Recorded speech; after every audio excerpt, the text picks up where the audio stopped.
Okay. Children, sit it down. Peace and blessings, everybody. Nope. I think I'm just going to have to sit up.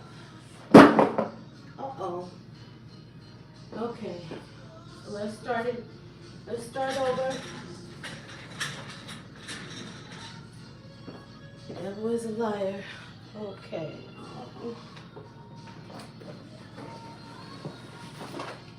Oh, it's okay.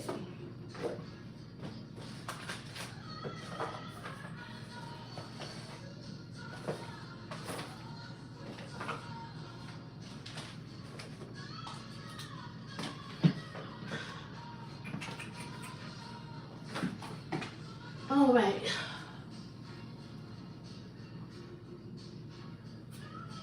So I guess we'll just use a chair. And I'll sit right here. I have to adjust this a little bit. This light is super bright. Shout out to everybody. I should have put you, Eli. I'm gonna have to teach you how to work camera and lighting, okay? You want all the stuff around here in time for you to get a job. You're gonna be part of production. At least I still have a sense of humor in it. Okay.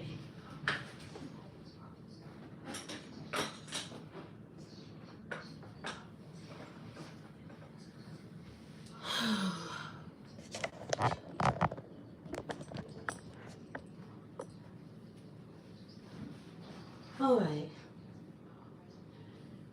Peace and blessings, everybody. Welcome to Conversations with Queen. I will, eventually, I'll have it set up just the way that I want it and be able to just, put a phone on a pod and just leave it. I do have, yay, I just acquired a business line, so that is definitely something that I'm going to work on. On today's episode, let me run it back, because I have all kinds of emotion and anxiety with being this vulnerable and being this open, but I'm in a good space, and I know God wants me to share this message and share with you those of you that are just kind of getting to know me. Shout out to my friends and family that have supported and subscribed. But first, let's just start with, I always like to start with prayer. So, Father God, I thank you for this day. I thank you for another day above ground. I thank you to be among the land of the living. I thank you for a clean heart, a right mind, and a renewed spirit. Father God, I pray that you touch those that are in need, those that are hungry, those that are homeless, the incarcerated, the have-nots, Father God. Let us be grateful for everything that we have and know that everything is in its season and in its due time. I thank you for allowing me this space and opportunity to bear all, to share all, to give the public a very special, very sacred part of me that, I didn't want to share, but has helped me tremendously in this healing journey that everyone is embarking on, that quite frankly I have surpassed. So I just thank you, Lord. I thank you for everything that you're doing in my life. I thank you for my wonderful boys. I thank you for my family, friends, and support. I thank you that you are the source of my everything. And I give you all the glory, all the honor, and all the praise. In your holy, precious name, Father. Amen. So, happy Thursday. It's Thankful Thursday, everybody. Um, and today is a very special Thankful Thursday to me. Today's date is October 24th, 2024.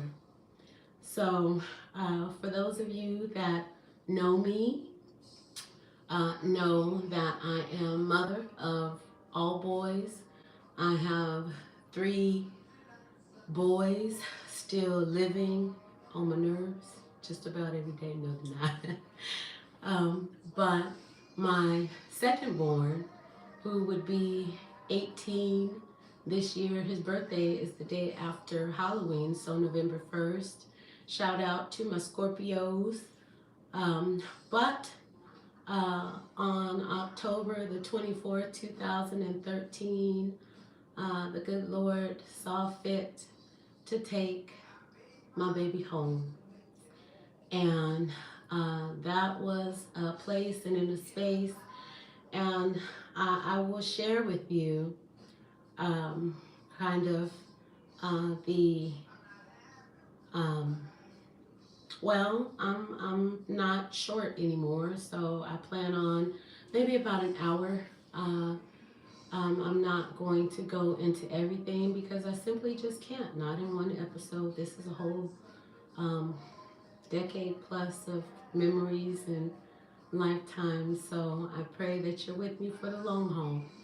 So, at any rate, Samuel David Bo Miles the fourth was born November 1st, 2005, and it was a very, very trying pregnancy. My firstborn, I had just outside of turning 19, so I was fairly young. I mean, I was still grown, but young.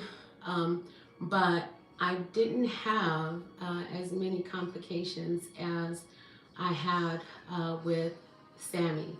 I had developed toxemia and edema, and I'll show pictures because I've got my little box.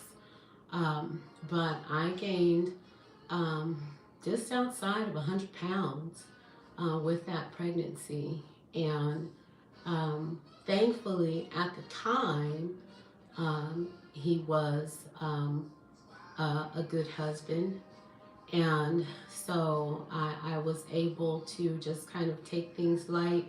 I was still working, I was in healthcare, but I had a rare condition that required me to have blood transfusions and be on bed rest, and it was like every 2-3 days after my second trimester, every 2-3 days, I would have to go into the hospital for what they call NSTs, or rollover tests, to make sure that his heart was good and steady and heavy, and that I was doing okay. I was retaining just massive amounts of fluid and water in my limbs and ankles and just everywhere. So it was a very, very painful, very trying pregnancy, all the way up until the day that he was born. And I had to check in to the hospital a day before because he was getting really big, which wasn't that big. He was born 8 pounds 13 ounces, and yeah, he was the biggest of my boys, but because of my blood pressure spiking and just all the fluid that I was retaining. They wanted to induce my labor. And so he checked in Halloween, actually not Halloween, the day before Halloween. Um, Mom was very old school. Matter of fact, all my boys, with the exception of my first one, I had all natural, no pain meds, no locals, not. I felt every rip, every tear, every stitch. So shout out to all my ladies that believe in having natural births and no C-sections. I still to this day have never been cut. Haven't had mommy makeover to suck away my little fupa, whatever you want to call it. Um, I do okay. I do. So at any rate, I checked in the day before, and man, those pains were coming, coming, coming, coming. But I didn't want to have a Halloween baby. And so my mom, was just kind of talking, coaching me through everything. She didn't come with me to the hospital because she was at home, preparing home for me and Sammy, and she was keeping my oldest Tristan. So, but she was every minute on the phone, and you know, I remember her yelling at my ex-husband and telling him, um, be available, be alert. I know you're tired. I know you got to go to work, but you know, this is your time to shine. I remember her telling him that this was his time to shine, and whatever I needed to really be, at my beckon. So anyway, um, when I was actively in labor, and I remember this like it was yesterday. Um, I had, and I don't know why my nails were painted black at the time, and I had a French roll. I had Rose. Shout out to Rose, who has been my ride or die. I just remember I have this, and my big sister go kill me. But you know how when everybody always wants to take the shots and pop the, pics and of the labor and the and greet the baby, and it's all lights, camera, action, right? My sister, she didn't have her hair done. She didn't have nothing done. She didn't really, she still is beautiful, natural. I try my best, but I remember seeing those pictures of her when she went into labor, and I said, Lord have mercy, ain't nobody gonna catch me like that. so, um, so Rose did my hair. She hooked up my French roll. I'm still old fashioned, even for my age. I wanted just a classic French roll, and she did it. But so anyway, during labor, um, I had an experience, and that pain was so bad. I don't know if people really understand, what happens with your body when you're going through that lightning phase, and that head and those shoulders. And all of my boys have really super wide shoulders. And I was just like, Lord have mercy, I can't do it. I can't do it. I can't do it. And in that instance, I left my body. I saw myself um, in the top corner of the labor and delivery room, and I was looking at myself bearing down and pushing and pushing and pushing. And my spirit felt like this child was going to be a different experience than any other child that I would have. And so I had my baby boy November 1st, 2005. My Sammy was born. And here is, that's my baby. There's my baby. And I think he was probably about 3 months old on this picture. You can't see it in some of the other pictures. You can, but and I was too. And I don't know um, how many people know these facts or truths. I was rather kind of ashamed of it, talking about it. And Sammy's dad, I remember, had a total, like, wow, he was freaked out, like, is it a deformity? Is something wrong with him? But my baby was born with 6 digits on his fingers and his little toes. And they were normal fingers, like he had an extra little pinky, he had an extra little big toe, and I had to wait until he was about a year old to have it surgically removed. But it was just the cutest, He had a super duper kung fu grip, and just was extremely, yeah.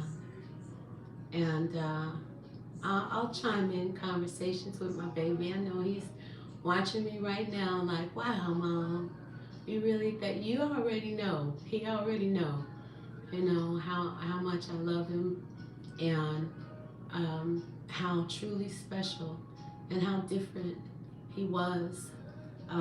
I never had to chastise him. I never had to discipline him, whoop him. He was always very calm, very to himself. Like all I had to do was give him. He liked cars, and he liked motion, and I could give him just a little 99-cent Hot Wheel and sit him down in the floor, and he would just roll that car back and forth. He liked anything with wheels, hot cars, Hot Wheels, planes, trains, automobiles, motorcycles. As long as it had wheels, it had his attention. And he was very, very, very easy.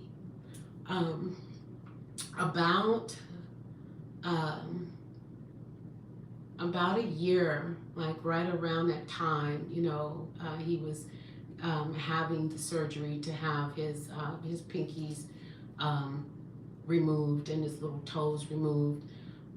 He kept breaking out. Actually, I started probably when he was about 6 months old. And I started introducing him to foods, and Mom, she would take a little bit of cabbage or chicken and mash it up, or give him a chicken bone and let him teeth on it or gum on it, and that whole kind of thing. And he would always break out, just rosy face, rosy cheeks, just scratching, digging, drawing blood, really. And it got like very scary, and I'm like, Mom, this is something not right, we give him oatmeal baths and stuff. So Mom said, maybe he's allergic to something, and take him to the doctor and see if they can assign him a specialist. So and this was at the time where my mother lived in Arizona. I lived in Indianapolis at the time with my ex-husband, and so we went to an allergist, immunologist, and they did a stick test on him where they pretty much draw a map um, of everything, that are major, allergen factors. So you have dust, you have pets, you have insects, you have trees, you have nuts and fish and stuff like that. So they drew this map on his back, and then they took these little needles and just started sticking him in his back, and then immediately, whoosh, like everything, his whole back was just inflamed, and the specialist said, "Oh my God, like I never seen, like he's allergic to everything." And I was like, "What do you mean he's allergic to everything?" And then so she started going down the list. He's allergic to tomatoes, so ketchup. He's allergic to chicken. He's allergic to nuts. Deathly allergic to nuts. Deathly allergic to fish. Um, Pet dander, pollen, dust, mites, insects. Um, this kid's gonna have to live in a bubble.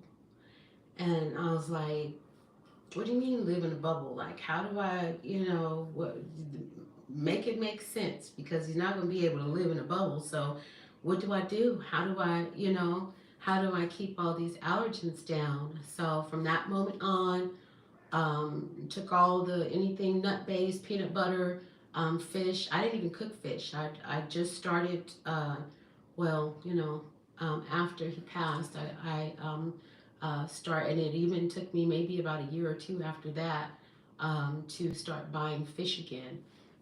So um, we had a very different kind of life, and with his allergies, as he kind of got older, maybe the two mark, um, he then developed asthma and had respiratory problems. So he's on um, inhalers, nebulizers, um, and preventative, all these kinds of preventatives. Pro Air, Proventil, albuterol, ipratropium. All of these things to keep his airways open and active.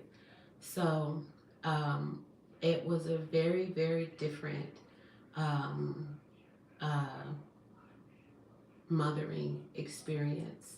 I was always on high alert. We didn't, he didn't have like the normal go outside and play every day like most kids would have. It was, mostly just keeping him indoors, occupied, indoor places like malls and things like that. And he loved animals, but he could never, be around them. He would immediately flare up and get sick. And most every holiday, we would spend in the ICU, especially around this time of year. The seasons are changing, and things are blooming, fall and whatnot. Um, he was, I would keep a bag packed because it was, children's center, and him being, in the ICU for about a week, getting his lungs back right. So um, when he passed, October 24th, 2013, I was with my my second husband. I've been married and divorced twice. Well, I shouldn't say that. Yeah, I'll say that because this is a human experience, not a spiritual experience. I'm letting my flesh talk and not my spirit, and there is a difference. Um, but so my second husband, who we were dating at the time, um, but uh, Sammy had been really kind of sick throughout the day, and just kind of lethargic and laying around. But he always, he was so good with managing his pain level. It amazed me, how he could still function on, only 80% of, like his lungs, or they call them SATs. That's your saturation level, how well your lungs are taking in oxygen. And a lot of times he would be at 80%, and 89% is emergency room and go now. But a lot of times when I would take him to a hospital, his stats would be like in the low 80s, and they say, "Gosh, I don't know how.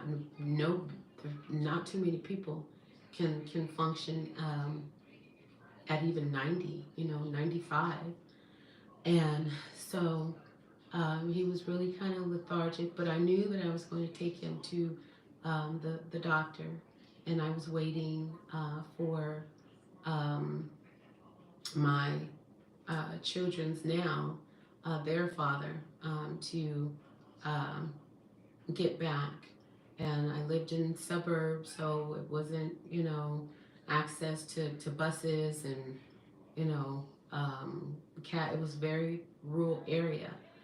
And so I remember, telling him, hey, you need to come. I need to get Sammy to the hospital. And almost immediately when he came through the door, my son was laying across my lap, and I was rubbing his. Well, I call him teddy bear because he had teddy bear hair. He had the softest hair that you ever. Oh my gosh, just teddy bear hair. And so, um, it, as soon as he came in, and I said, "Okay, baby, come on, let's go. I'm gonna get you to the hospital." And he collapsed, just dropped to the floor, and um, immediately, I went into trying to give him CPR and resuscitate him, and I told the kid's dad, my youngest two now, he's not responding. So he came downstairs and he was trying to resuscitate him and whatnot, and um, uh, called the paramedics, and they came, and they were able to get kind of a light pulse, but it wasn't stable enough for them to air vac him. They wanted to transport him by helicopter, but his pulse was going in and out, in and out. And unless they have a stable pulse, they can't take him by air. So they left out, and we left out behind them. And so we got to the hospital. It was me and my oldest son, and the kid's dad, and then me. Um, I was, let's see, it was October, November, December, January, February. So I was about 5 months pregnant at the time with my 10-year-old. And I, for the life of me, don't know how that happened. I wasn't planning for it, did everything to prevent it. But, God does everything for a reason.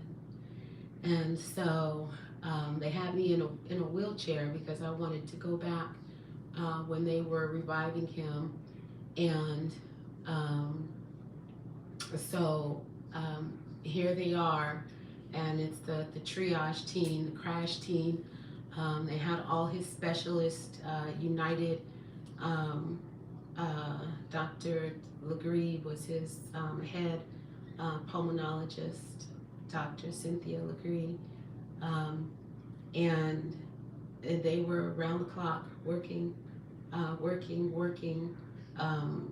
When you don't have a pulse and they're trying to get your heart to start beating, they give you adrenaline injections, and if it doesn't work, directly in your chest cavity, in your heart, then they start sticking you in your long bones.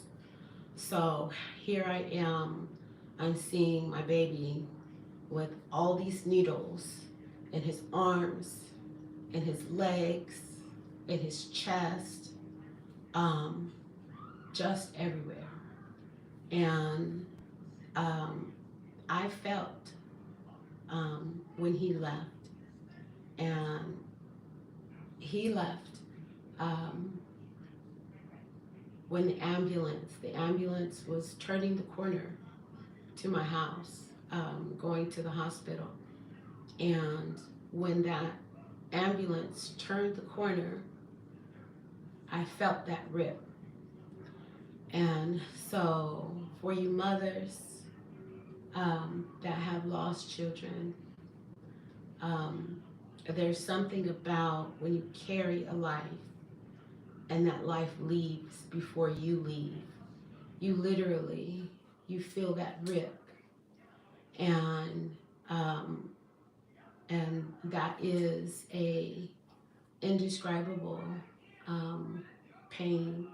God knows what that pain is like, and so that's why um, I am sharing with you this experience and how I have come to a place of acceptance. I've come to a place of rejoicing. I've come to a place of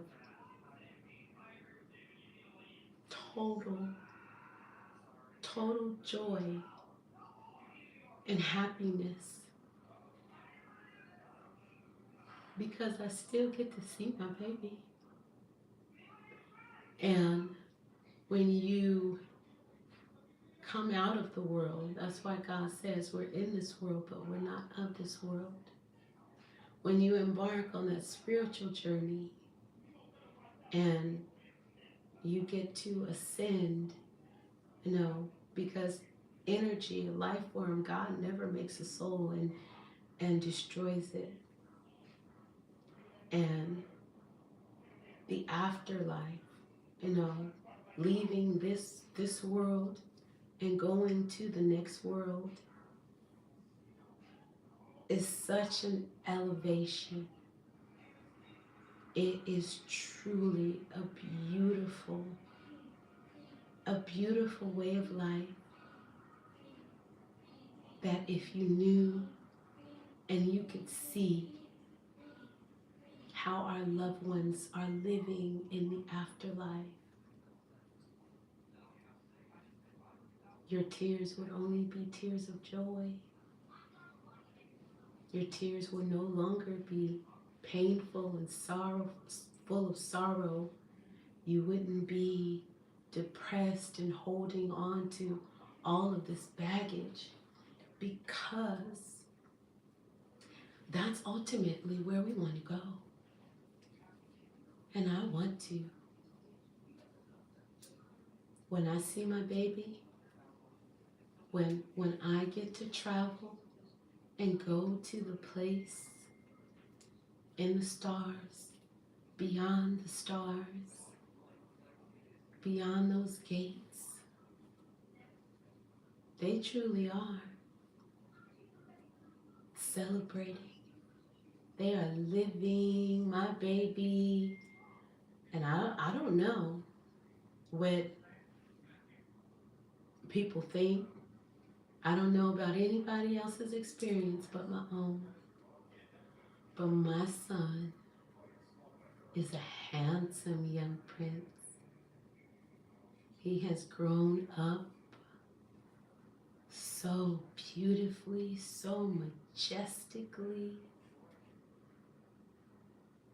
He is royalty. He has a crown. Beautiful, beautiful crown. He rides on a dog. He has a flying dog. He always loved, I don't know what it is, dog dragon, but that's his baby. And they go everywhere together. And he's up there zipping through those stars. And he's saying, I got your back, mama. I got your back. So sometimes, and this is how I come to understand what it is that I know, because sometimes when you have a calling on your life that's so great, when God knows nobody's gonna fight for you the way that your loved ones fight for you, the way it's nothing like a mother's love, there's nothing like a father's love, a father that really, really loves his children.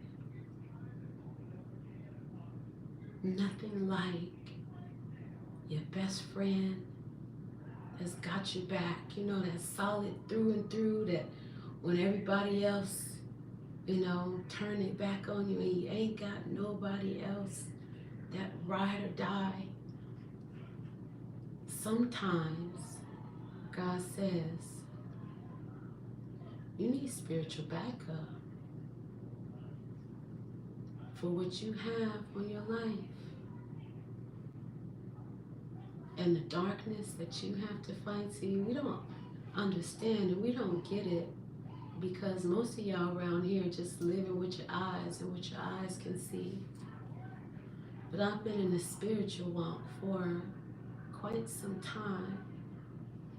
And in these last 2 years, when my legs were taken from me, when my back was taken from me, and all I could do was pray and meditate and pray and meditate and look for and search for healing.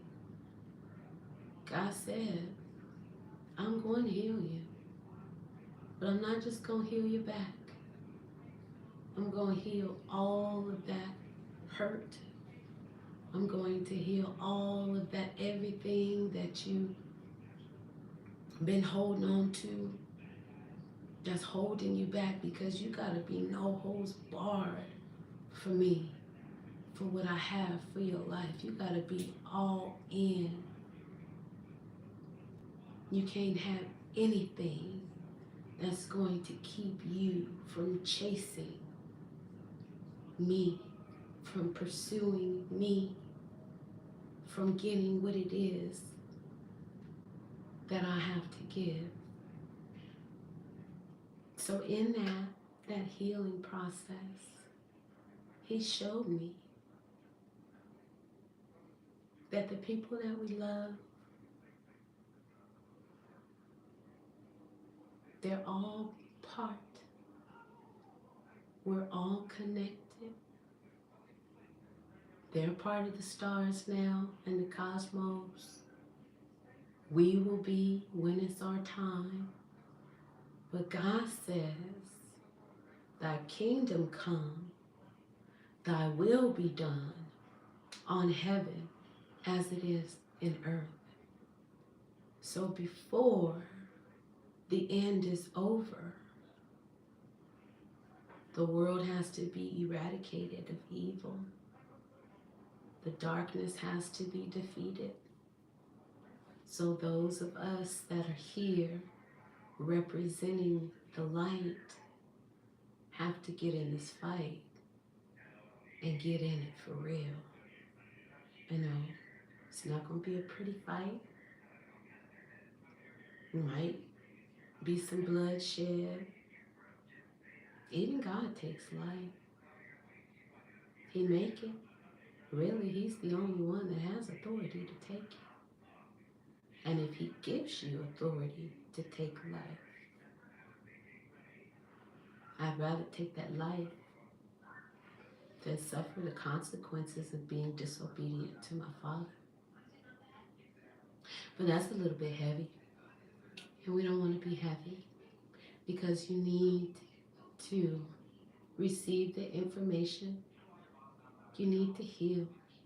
Everybody needs to heal. And when you understand, yeah,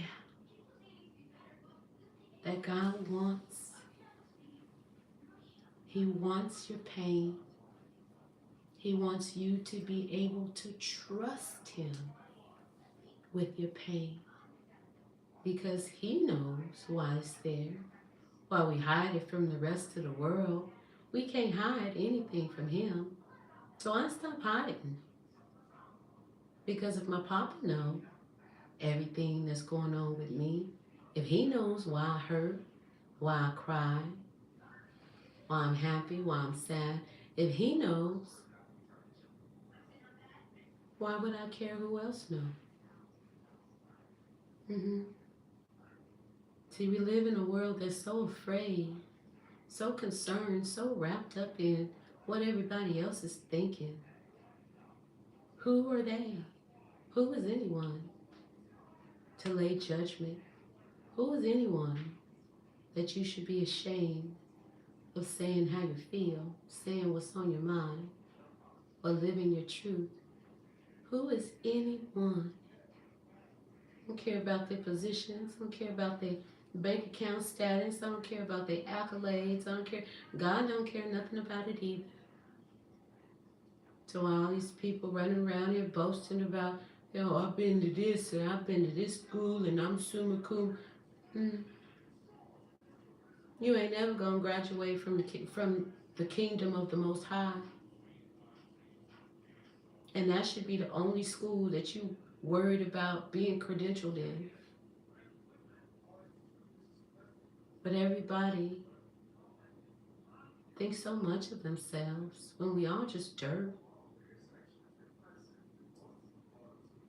Dressed up dirt. Dirt with hair. Dirt with fades. Dirt with dreads. Dirt with money. Dirt with no money. We all just dirt with life breathed in us. Go figure, right? When you know what you really know, you're not ashamed. You're not ashamed. You're not afraid. You're unapologetic for living your truth. So that's why I get to give you this inside of me. Unapologetic and unashamed. So I'm going to share with you a couple of things, a few things, because this is the day that I spend with my baby. And all day today, I've been playing his music. I've been doing things that he likes. He actually likes seeing me dressed up with fancy shoes. And, oh no, I didn't. Fancy shoes. My baby loved seeing me dress up. So here I have my keepsake box. And this is things that I kept from his memorial. I have my baby cremated, so these are his ashes. And let me put on my scarf because my scarf gives me the strength to go through this box. And my baby made this for me when he was in the second grade, third grade. And it says, a book about my mom.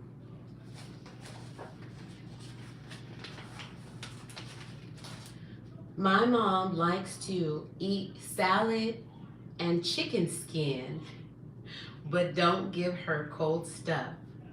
My mom is really good at taking care of us.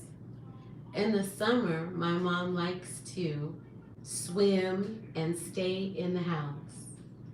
In the winter, my mom likes to drink hot milk.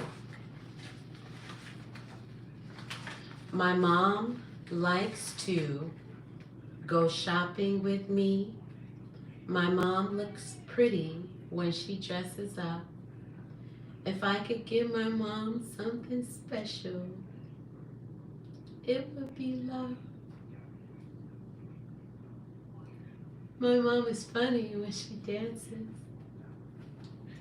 I love my mom because she works hard.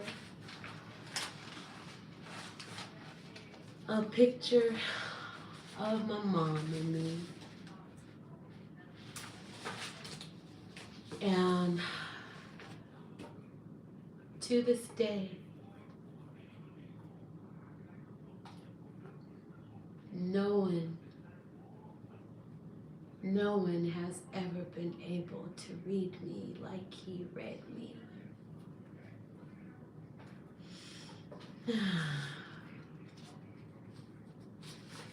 My baby like turtles. Turtles represents the afterlife.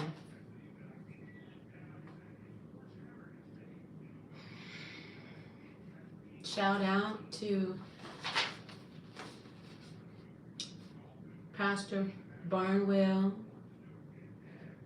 Pastor Preston's funeral home that helped coordinate, arrange, pay for my baby's service because, well, we didn't think about having life insurance for our children, right? This is a picture of my best friend Siobhan, who died during COVID. Oh, I miss you too, stinky bug.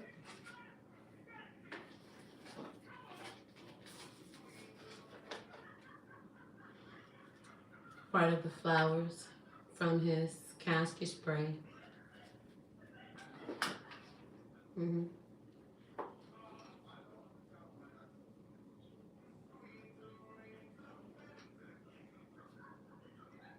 it's a picture of my oldest son. When I went to Jamaica and got this frame, and Sammy liked that frame.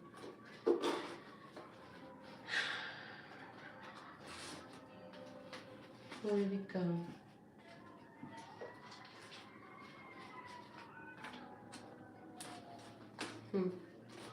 I wanted to.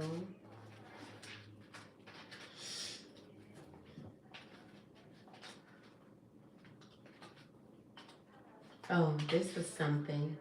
I've got a whole bunch of. So you know those pictures. You know how when you take different face shots. And I didn't find this in my phone until like months later. But he would like to get my phone and take pictures. And he took a whole bunch of different pictures. Like if you go really fast, they would make a face, make different faces like they were telling a story. And I didn't find that until like months later. And here's this ultrasound picture. This is, and I'll show it too because I have no shame. There's me, and that's my first husband, Bo. And that was our honeymoon. That was in Rocky Point, Mexico. And I was, how many? April, like 4 months, 5 months. We had been planning our wedding for a year. So we were engaged when I got pregnant. And, of course, you don't, want it to be done that way. But it wasn't like, oh, you're pregnant, let's get married. No, we had been planning and saving for our wedding for about a year, which if I had to do it all over again, and when I do it, let's put it that way. It's going to be very small people that I know genuinely love me and celebrate my union. I don't want no bad energy, no him and hawing, no ungrateful people worried about what this looked like and how much that cost, and oh, they paid a pretty penny for this, and oh, this could have been done this way and that could have been we ain't doing none of that. And shame on us for doing that. Like, you there to celebrate a union, but all anybody care about is what it looked like and how much it costs. But these are some of my bridesmaids and his family. That was me and my 25-year-old now. So, what else? Oh, his shop records in here. His birth certificate.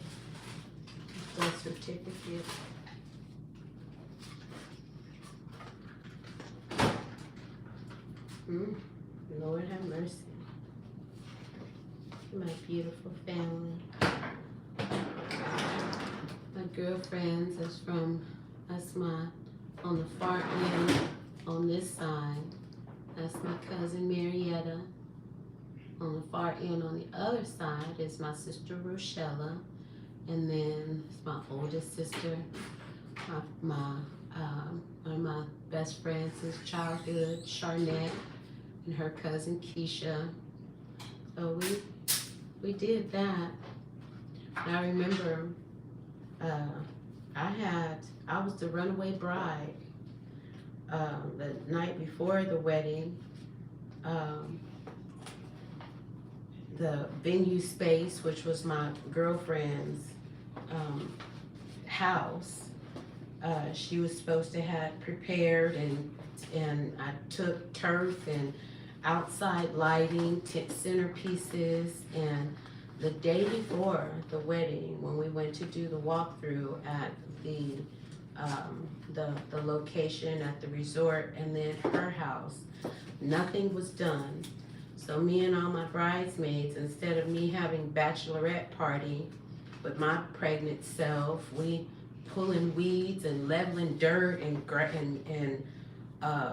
scooping up dog poop, and which it turned out to be still nice, but being pregnant and going through all the things that I was going through, I was just dog tired. And the men were off, doing the men thing, and bachelor party and strip club and all of that. And I called him, and his brother answered the phone, who I hated him with a passion. I know why now, because I had a spirit of discernment, and he was not. He was a shady cat. So they were out having a good old time, grand time, and I said, y'all should be here with us helping. And he was just laughing, and I was so livid. I said, ain't no wedding off. I turned off my phone. I went straight to Mama's house, and Mama already know. When I totally miss the carport and go straight for the door, drive the car straight to the door, oh, she know, something wrong with my baby. What's wrong with my baby? But when I had gotten the house, and this is how God worked, when I had gotten the house, she had already had a gown laid out for me. She was making tea. She was sitting at the table with her Bible, and she said, go and clean yourself up. I'm going to put something across my bed for you to put on, and I'm making you some tea. And so I did. And after taking that hot shower and putting on a gown and sitting down at the table with with my mom. She always had her Bible at the table and her tea. And I said, Mommy, I don't know if I should do this. And she said, is it nervousness, or do you really love him, or, you know? And I said, I don't know. I've never been married, so I don't know what wedding jitters feel like, you know? And she said, do you see yourself? Can you see yourself spending the rest of your life with him? And I really couldn't. I really couldn't. But I married him anyway because I wanted it to look right. I ain't the baby mama type. We don't do the baby mamas. No, we wives. We wife, not wife material, wife materialized. That part. And so I made that conscious decision. And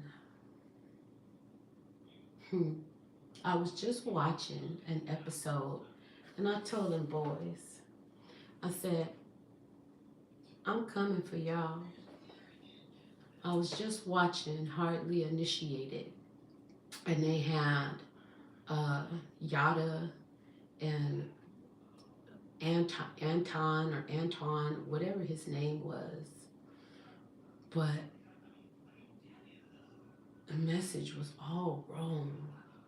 And I said, Lord have mercy, these people on these platforms and all these hundreds of thousands of people watching these people, taking this information from people. When he put God and pandering in the same sentence, I knew already it was red flags, smoke. Like, y'all gonna get enough. Y'all didn't have witches on there. You got men saying that women are the problems, and if a woman is in an abusive relationship, you know, that she should take as much abuse as she possibly can. To you gonna mess around. Listen here, because if I catch you in the streets, I'm gonna have some strong words for you, and I'm not gonna hold my tongue because you think you a man and you have a daughter. So while you have a chance now, you better turn it around. You better turn it around, and you better know that a woman submitting to you does not make you a king, does not make you a man. You need to be that before anything submits to you. And if you don't have a heart, a capacity to love something that's not blood of your blood, bone of your bone, flesh of your flesh, you don't have a relationship with God. Because God says we are all one. You are responsible. For you men out there that think because you don't have seeds, don't mean that you can't sow a seed, that you can't take a young man or a little boy up under your wing and really show him how to be a man. And maybe that's why I'm gung-ho with this mentorship program for young boys, because I have young boys that aren't feminine. They're not weak, they're not timid, but it's certain things that I'll never be able to teach them. I can't teach them how to hunt, because that's not my job. And just because I didn't stay with a man that really wanted me dead, don't mean I have to settle. So y'all need to, when you come on these public platforms and the conditions of your heart aren't right, don't think you're gonna get away with giving people bad information. misinformation. Just because you got some followers, and if you got that many people following you and you giving them bad information, Lord have mercy. You better start sowing some good seeds now and making up for the damage that you're doing. Because guess what? These babies watching. And these babies don't want to be nothing like the men that they're seeing. And I don't blame them. Because men that's out here today think that being a man is measured by your pocketbook, how much money you got, how many women you got hanging off your arm and your elbow. None of that make you a man. And none of that is going to inherit the kingdom of heaven.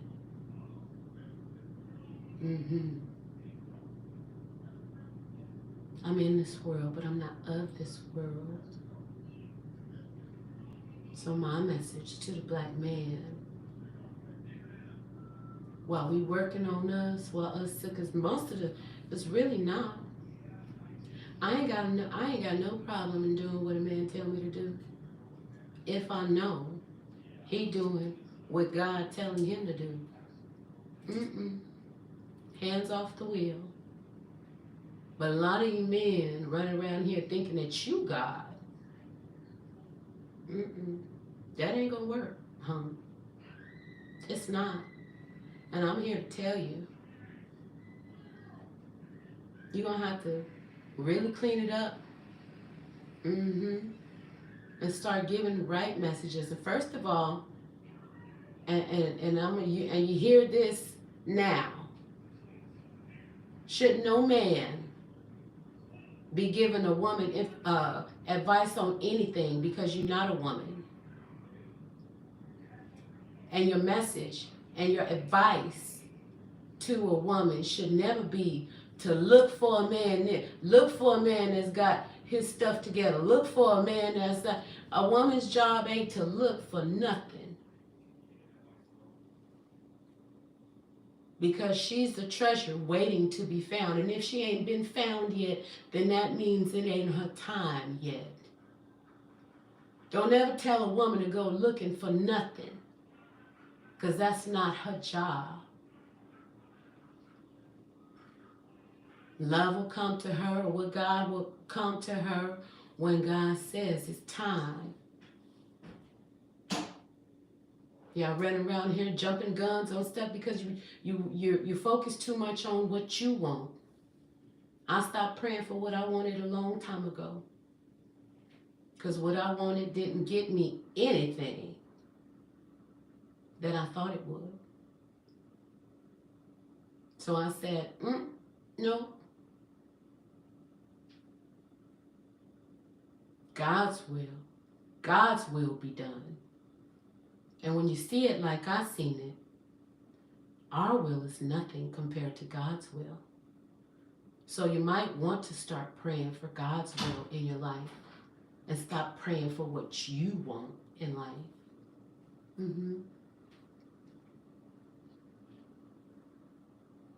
So that's my time. I will resume maybe tomorrow. But I just wanted to share on this very special day.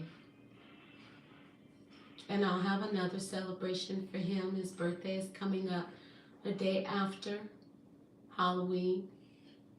And I've been pushing the message of doing this ancestral walk, cleansing the earth, starting to remove some of this bad energy, all of this bad energy, all of this spilled blood and tainted soil, all of these souls that are trapped and want some release.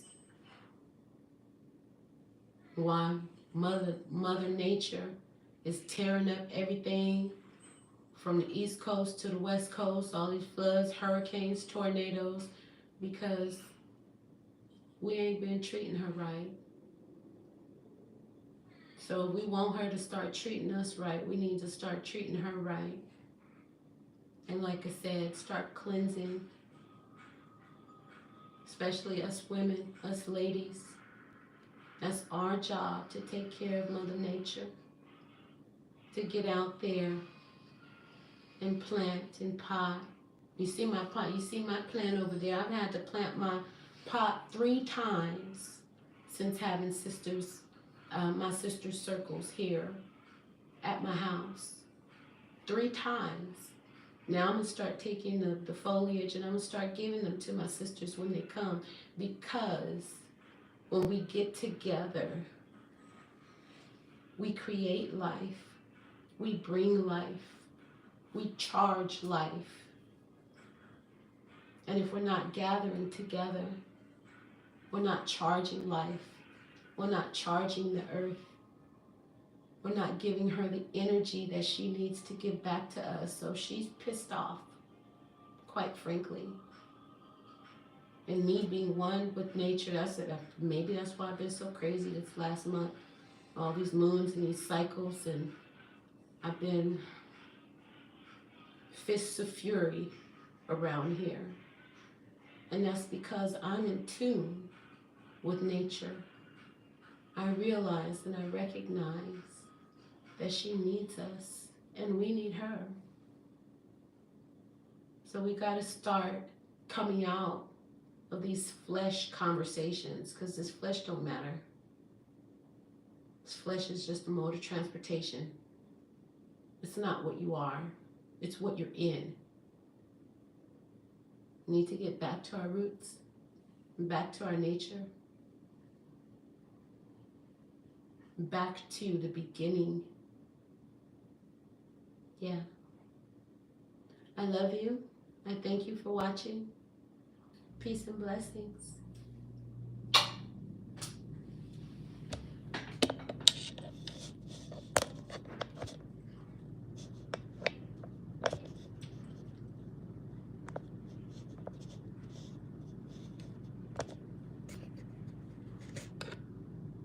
And cut.